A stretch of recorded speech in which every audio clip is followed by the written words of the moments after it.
पहले आप अपना नाम बताइए। मेरा नाम हमीद बारसा। मैं 2012 से संगठन में लगभग 12 साल संगठन में काम किया हूँ। 12 साल मतलब 2025 जुलाई को ही आत्मसमर्पण किया हूँ। पकड़ के लाए हैं, उधर से लाने के बाद ही आत्मसमर्पण दंतेवाड़ा में किया हूँ। उसके पहले से हमारा गांव में पहले का विकास मतलब सरकारी का पहले कुछ भी नहीं था, और कोई आना जाना भी नहीं करते थे, डिपार्टमेंट से पूछते भी नहीं। पहले उस समय हमारा मतलब इस गांव में रोड और एक छोटा मोटा गले रोड जैसे बनाए थे, और तालाब भी बनाए थे, और कुआं पानी पीने के लिए पार्टी से मतलब संगठन की ओर से ही बना है, और बोरिंग भी नल पंप भी पहले संगठन की तरफ से ही बनाया था, उसी का मांग से बनाए हैं। उसके बाद से मतलब जब कैंप आया उसके बाद ही ये रोड और मतलब उधर से चल रहा है, यहाँ तक अभी तक नहीं पहुँचा है। बिजली हाल फिलहाल में इधर भी आया है, वो पूरा मतलब वो भी नहीं पहुँचा अभी तक है। ऐसी चल रहा है, मतलब पूरा डेवलपिंग का नाम तो बहुत अभी 1-2 साल कैंप आके हो रहा है, लेकिन अभी तक यहाँ तो घर आवास योजना वगैरह सब कुछ यहाँ आधार कार्ड यहाँ का लोगों को अभी तक किसी को आधार कार्ड भी नहीं बना है, वोटर आई डी भी नहीं बना है। ऐसे ही बोलते हैं बना रहे, लेकिन अभी तक तो यहाँ के गाँव वालों को बहुत सारे लोगों का आधार कार्ड तक भी नहीं बना है। ऐसी तो चल रहा है, विकास का नाम है, लेकिन यहाँ तो कोई मतलब ही नहीं दिख रहा है।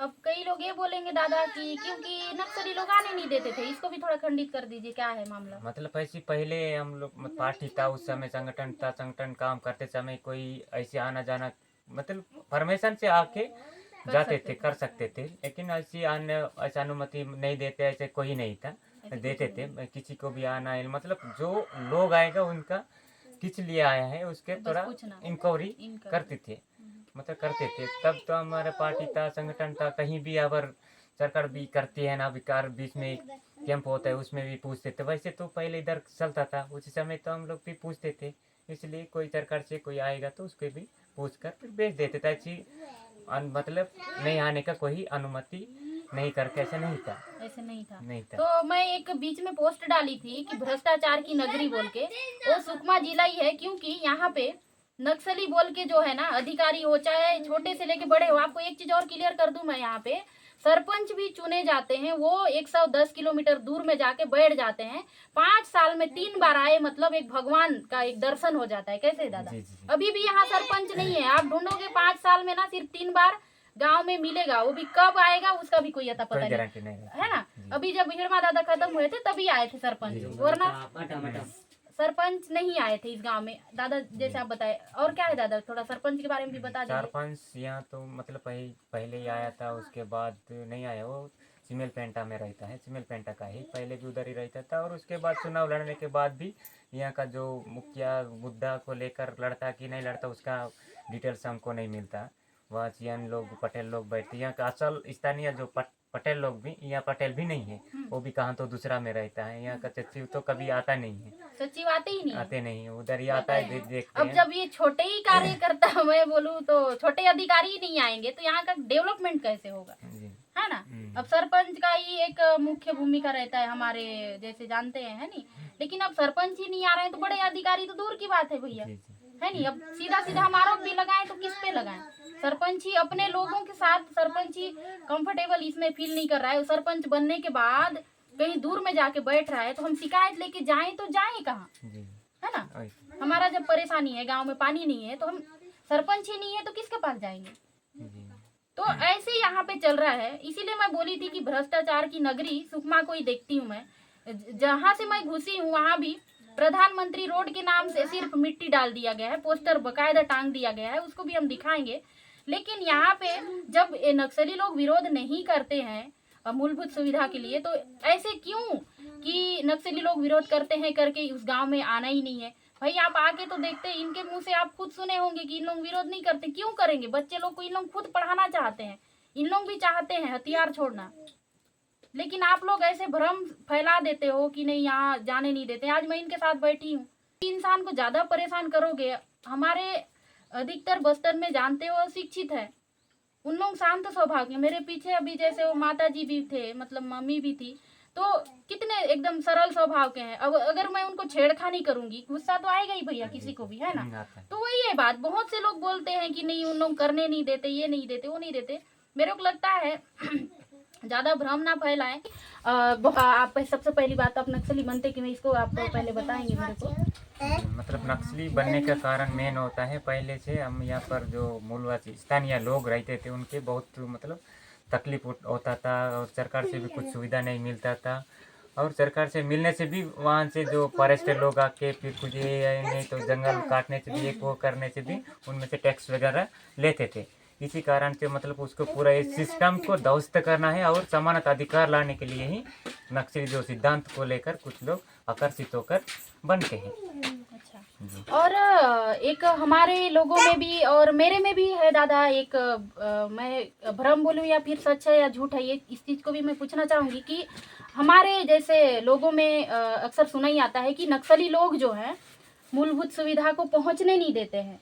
ये मैं भी मानती हूँ कि नक्सली लोग जो है ना, स्कूल, रोड, आंगनबाड़ी, पानी, ये सब पहुंचने नहीं देते हैं गांव गांव में। ये क्या है, थोड़ा सा इसको क्लियर करेंगे दादा? क्या आप लोग कभी इस चीज को रोकने की कोशिश किए हैं कभी? नहीं, मूलभूत मतलब सुविधा गांव में पहुंचने के लिए कभी ये सब चीजों में रोकने के लिए आप लोग कोशिश किए हैं क्या? नहीं, हम मतलब पार्टी का जो नियम होता है, जो सुविधा जो सरकारी से आता है, छोटा मोटा मूलभूत सुविधा जो आंगनबाड़ी, स्कूल, रोड, सो भी रोड भी बढ़ाने, छोटा बनाने के लिए हमारे पार्टी से भी आदेश रहता था और सभी करने के लिए आदेश भी दिया जाता था। लेकिन बाद में ये सरकार मतलब उसको काउंटर करके दुष्प्रचार के लिए ही इस्तेमाल करती है। उसमें अच्छा। मतलब अप्रोध तो मतलब विरोध आपका नहीं रहता कहने है। का मतलब ये है कि इन लोग खुद भी चाहते हैं कि मूलभूत सुविधा हो ना स्कूल, आंगनबाड़ी, रोड, पानी, जी, है ना, जी, शिक्षा व्यवस्था भी होना चाहिए। होना है। जैसे अभी आप लोग हम लोग अभी इस वक्त पुअर्टी में है, और आप लोग वीडियो के माध्यम से देखे होंगे कि हिड़मा दादा का शव जहाँ रखा गया था वो उनका घर नहीं था, जहाँ तक मेरे को पता है। ये वाला है ना, और ये लगभग वो वाला जहाँ हम लोग देख 3 किलोमीटर दूर आए हैं, और ये उनका गृह ग्राम है। हमारे जो हिड़मा दादा थे, जो अभी हमारे बीच नहीं है, उनका ये गृह ग्राम है। और यहाँ पे रोड भी नक्सली संगठन के द्वारा ही बनाया गया है ना? जी, जी। ऐसी है ना दादा? लगभग यहाँ कितना घर है दादा वैसे? यहाँ लगभग 35 है। 35 घर है, लेकिन यहाँ रोड नहीं है, लाइट नहीं है, आंगनबाड़ी नहीं है, स्कूल नहीं है।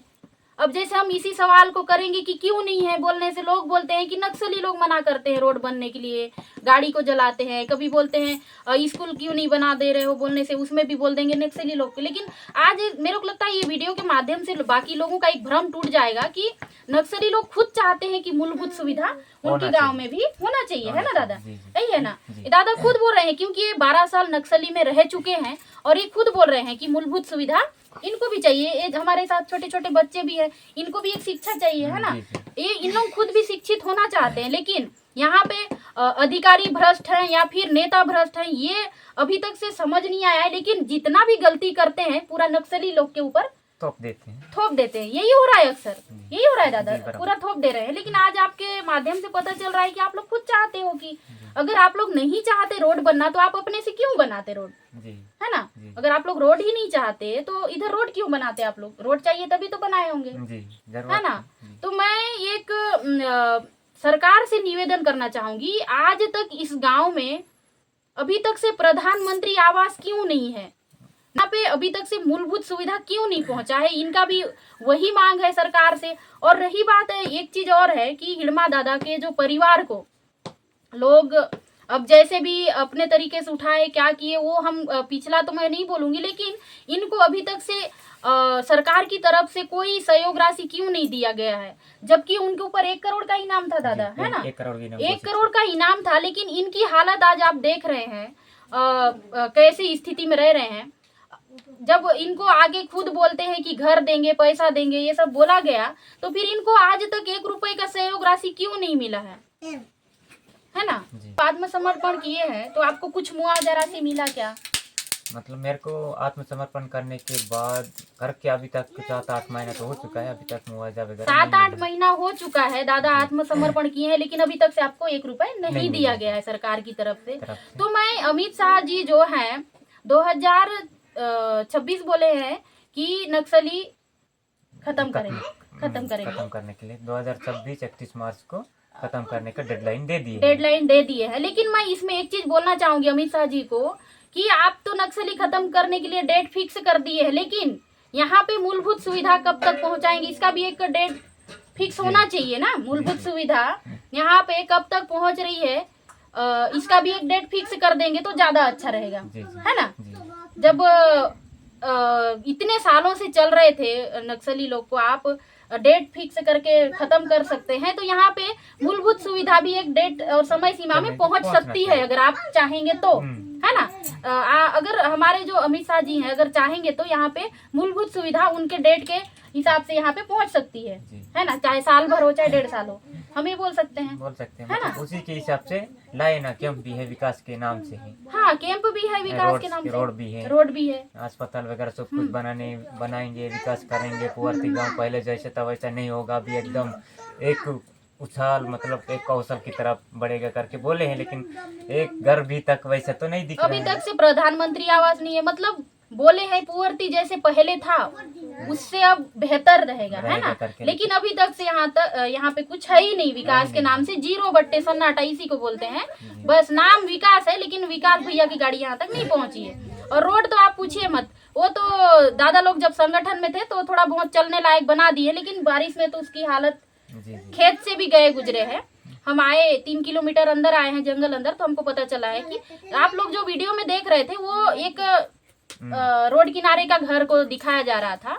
और मैं जैसे बहुत लोग रोड किनारे वाला घर देख रहे थे, उसके बगल में एक आंगनबाड़ी भी था, उसको भी जब वो हाईलाइट हुआ था ना आंगनबाड़ी को, मेरे को लगता है रातों रात कलर मार दिए थे, है ना। कलर मार दिए क्योंकि चकाचक दिख रहा है। और वो आंगनबाड़ी एनएमडीसी की तरफ से दिया गया है ना, एनएमडीसी की तरफ से दिया गया। और वो एक टीना के मतलब टीना का बना है, टीना का वाला बनाए हैं आंगनबाड़ी। और उसको जब हिड़मा दादा का चल रहा था हाईलाइट में तो क्या है उसको कलर कर दिए हैं। तो यहाँ पे इतनी सारी समस्याएं हैं, लेकिन मेरे में जो पत्रकार सर लोग हैं उन लोगों को मैं रिक्वेस्ट करूंगी कि यहाँ की जो मूलभूत सुविधा है उसको उठा दें। तो इनके जैसे और मेरे जो पीछे बच्चे जो आप लोग देख रहे थे उनके जैसे लोगों का भविष्य सुधर सकता है। आने वाली जो पीढ़ी है एक अच्छी शिक्षा की ओर बढ़ेगी, है ना, मूलभूत सुविधा अगर पहुंचेगी तो। बाकी कहना यही था कि यहाँ पे मूलभूत सुविधा कब तक पहुंच रही है हमारे सरकार की तरफ से, है ना, उसका भी एक डेट फिक्स कर देते तो ज्यादा अच्छा रहता, ये बोल सकते हैं हम लोग, है ना दादा। और कुछ आप बोलना चाहोगे?